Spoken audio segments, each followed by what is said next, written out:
In 1825, a young British missionary named William Knibb stepped off a ship in Kingston, Jamaica. He was 22 years old. He had come to teach. What he found when he arrived was not what he expected. He found human beings, women, men, children, who were the legal property of other human beings, who were bought and sold, who were worked from sunrise until after dark and punished when they could not keep up.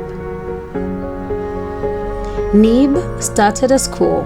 He held prayer meetings. He taught enslaved people to read, and for that, the plantation owners of Jamaica threatened him, had him arrested, and tried to have him expelled from the island. He went back to Britain in 1832. He spent the next year traveling the country, speaking to anyone who would listen, collecting signatures, giving testimony to Parliament. 1 year later, in 1832, the Slavery Abolition Act was passed. Within a year, 800,000 enslaved people across the British Empire were legally free. William Knibb was a Christian missionary. He was also one of the most effective abolitionists in British history. And here is the thing that makes this history genuinely complicated. The same institution that produced William Knibb also owned enslaved people. The Church of England Society for the Propagation of the Gospel ran a plantation in Barbados. They branded enslaved people on the chest with the words "Society." The church formally apologized for this issue in 2006. So you may ask, who was Christianity? Was it William Knibb? Or was it the brand? The honest answer here is, it was both. And the history is far more interesting than either side of the debate usually admits. To understand this history, you have to understand what the missionaries actually were. Because they were not people who popular imagination usually pictures. They were not, for the most part, agents of the British government. They were not sent by the colonial office. They were funded by voluntary donations from ordinary British people, factory workers, farmers, merchants, who gave small amounts to organizations like the Baptist Missionary Society, founded in 1792.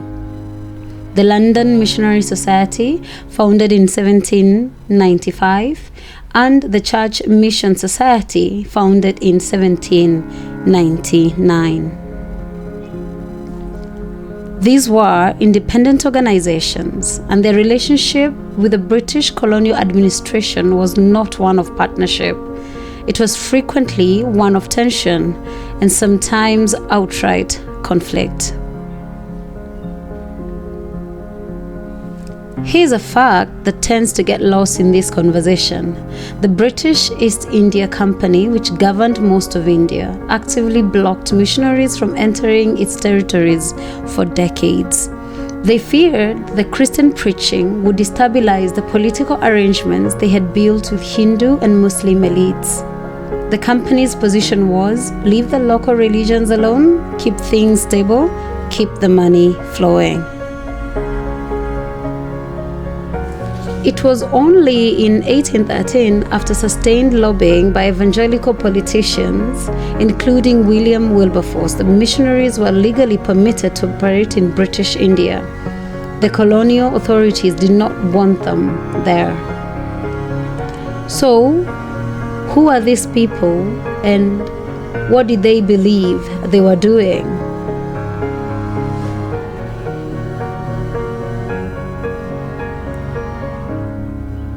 William Carey was a shoemaker from Northamptonshire who taught himself Latin, Greek, Hebrew, Dutch, and French by hanging vocabulary lists above his workbench.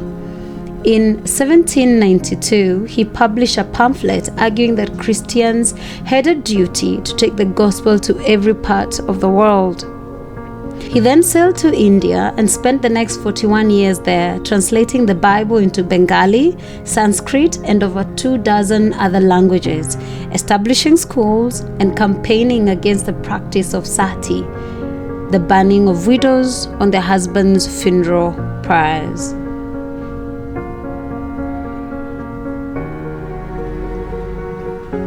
Robert Moffat arrived in what is now Botswana in 1817. He spent the next 5 decades learning Setswana, translating the Bible into it.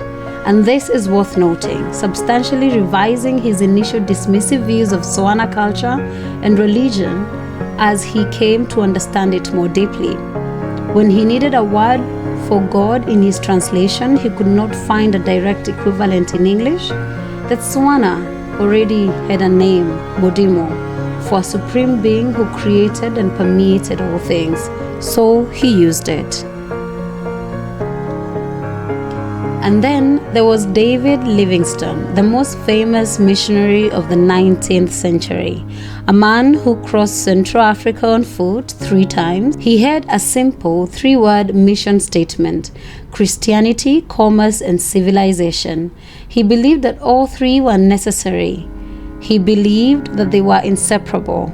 And when he died in 1873 near Lake Bengwalu, in what is now Zambia, his African attendant Susi and Chuma embalmed his body and carried it over 1,000 miles to the coast, a journey of 9 months, so it could be taken back to Britain. His heart is buried in Africa under a tree at his own request. These were not cartoon villains. They were human beings with sincere convictions, operating within the worldview of their time. Understanding that does not excuse every consequence of their actions, but it is where any honest history has to start.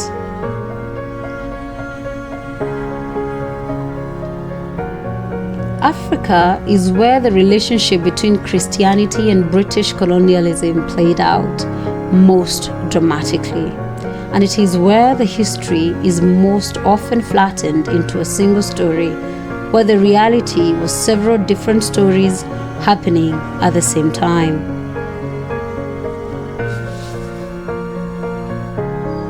Let's take 3 Africans from the historical record. 3 real people, 3 completely different responses to what missionaries brought. The first is Kama III, chief of Bangwato people in what is now Botswana. Kama converted to Christianity and used it deliberately and strategically. He banned alcohol over his territory on Christian grounds. He outlawed cattle raiding. He used his Christian identity as a form of political authority within his own community. And in 1895, when the British South Africa Company, Cecil Rhodes Company, attempted to annex his territory, Kama did not submit. He traveled to London with 2 other Tswana chiefs. He met with the colonial secretary, lobbied parliament, he gave press interviews. He presented himself as a Christian leader appealing to a Christian nation's principles. It partially worked. The annexation was scaled back. A Christian African chief used the tools of the missionaries and counter-literacy, English, Christian political rhetoric to protect his people from British commercial expansion. The second figure is King Mwanga II of Buganda, present-day Uganda. Mwanga watched missionaries arrive in his kingdom and reached a completely different conclusion. He saw their influence spreading into his court, reshaping the loyalties of his subjects, undermining his authority. In 1886, he ordered the execution of a group of young men, royal pages, who had converted to Christianity and refused to renounce their faith when he commanded it. They are now known as Uganda Martyrs. The Catholic Church canonized them in 1964. Mwanga's fears about missionary political subversion were not paranoid. British interests subsequently backed a rival Christian faction within Buganda Kingdom. Mwanga was deposed in 1888, reinstated, deposed again, and the Kingdom of Buganda became a British protectorate in 1894. He died in exile in 1903. He read the situation correctly, he just did not have enough power to stop it. The third figure is Samuel Ajayi Crowther. He was born Yoruba in what is now Nigeria. He was captured as a child and sold into slavery. He was freed by a British anti-slavery patrol, taken to Sierra Leone, and educated at a church mission society school. He became an Anglican minister. He translated the Bible into Yoruba, and in 1864 he was ordained as the first African Anglican bishop in history. And then, in 1880s and 1890s, a new generation of white missionaries arrived in Nigeria with the assumptions of the high imperial age. They questioned his theological authority, they marginalized him. He was effectively demoted before his death in 1891. One man's story, rescued from slavery by the anti-slave trade mission, elevated to bishop, then pushed aside by the same institution that elevated him. You cannot tell that story with a single verdict. India and the Caribbean tell two very different versions of this story. In India, Christian missionaries had the least religious impact of anywhere in the empire. The conversion numbers were small. Among Indian elites, educated Hindus and Muslims, Christianity remained largely unpersuasive. The communities most responsive to conversion were Dalit communities, people at the bottom of the caste hierarchy, for whom Christianity offered in principle a theological framework that said every human being had equal worth before God. For many Dalit people, conversion was as much as a social and political act as a religious one.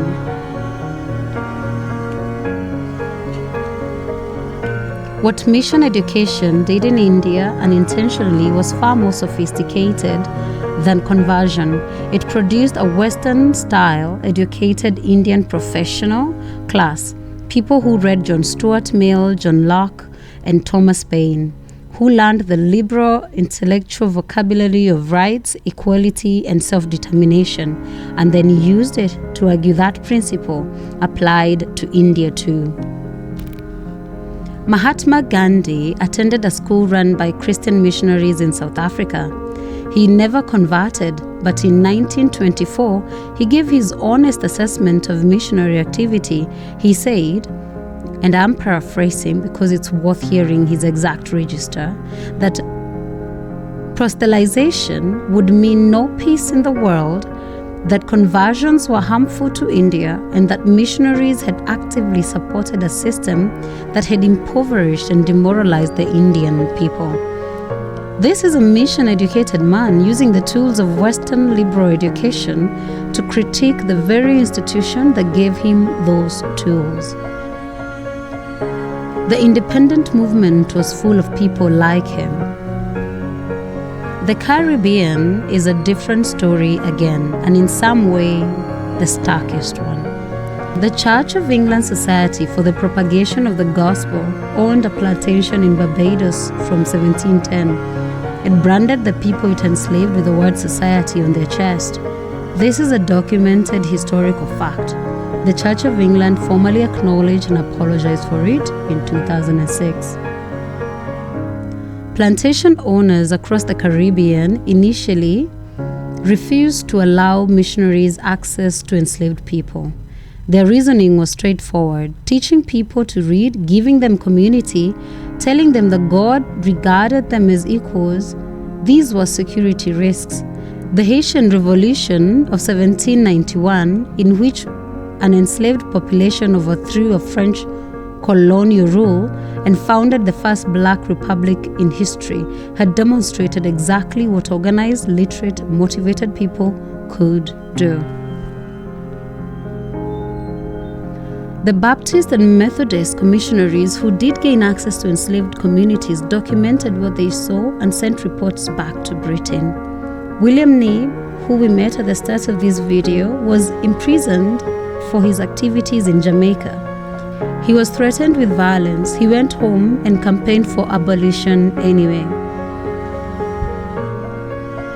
And the people who had been enslaved, they took the Christianity that missionaries brought and they transformed it. The Old Testament stories of captivity and liberation, of Moses leading the Israelites out of Egypt, of God hearing the cry of the oppressed, those became the framework through which enslaved Caribbean people understood their own lives and their own resistance.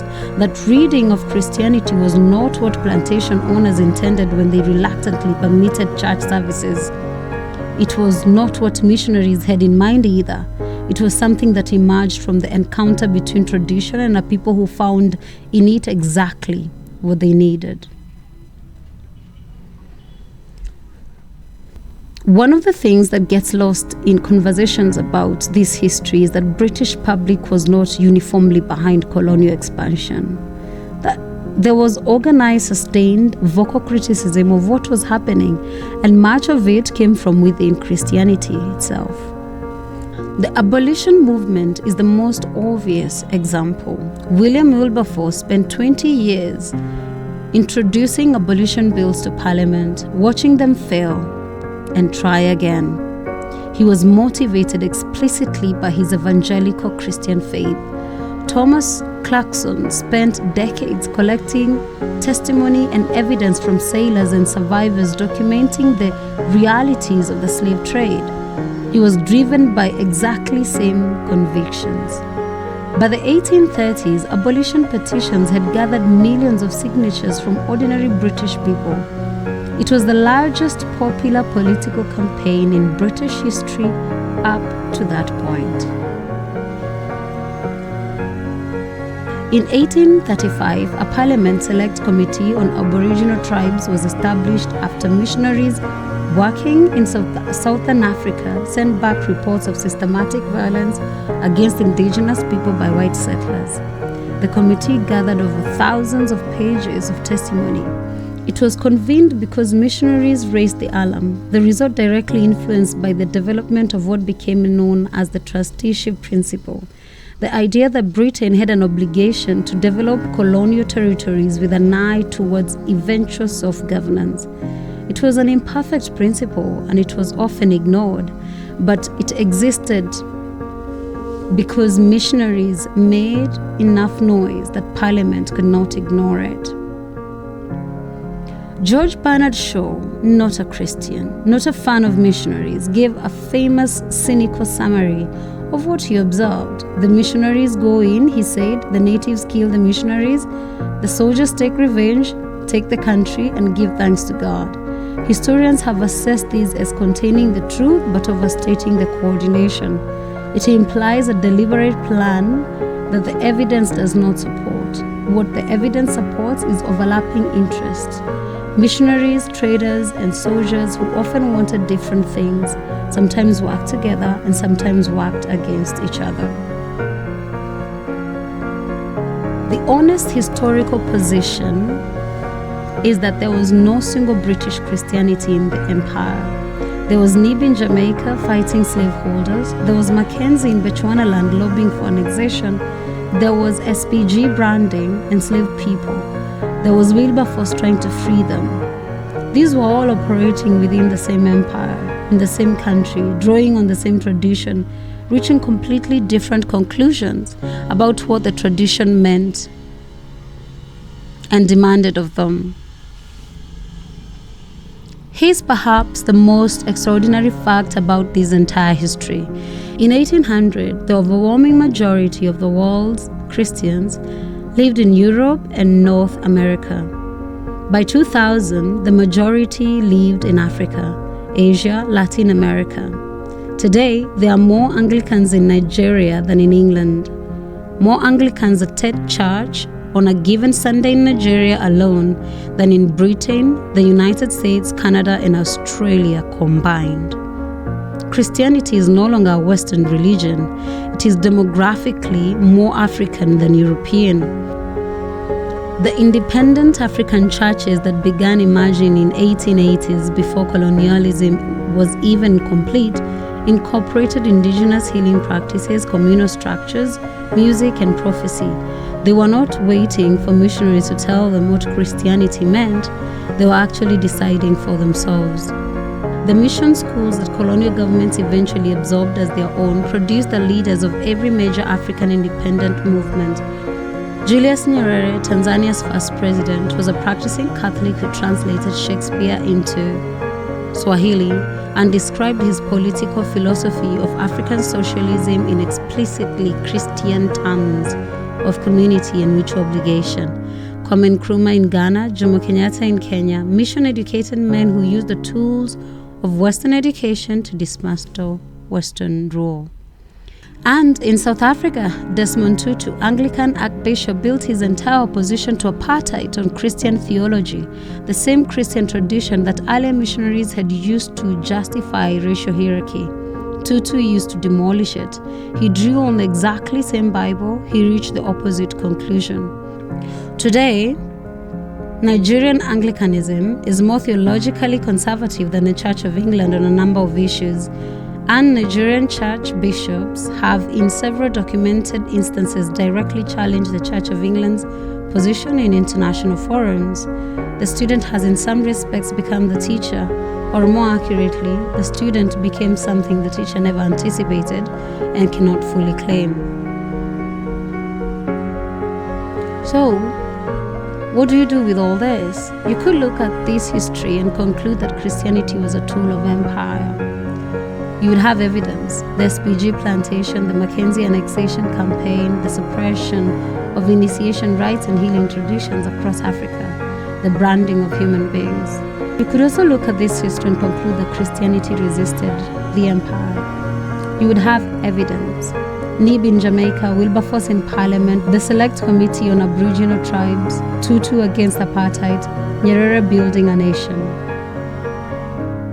The reason neither conclusion is fully satisfying is that both are true, and the history does not resolve the tension it sits in it.